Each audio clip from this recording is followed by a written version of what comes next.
What's up mga homies? So may panibagong project na naman tayo dito sa Notorious Motorsports.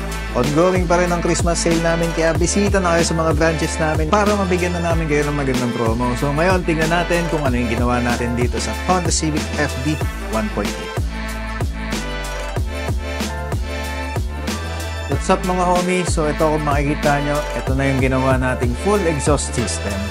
So nilagyan natin siya ng dual HKS carbon na free flow muffler kasi gusto nung client natin ay medyo magkaroon talaga ng tunog. Tapos gumamit tayo dito ng 2-inch pipings, gumagamit tayo ng mga elbow para mas mapabilis din yung trabaho natin.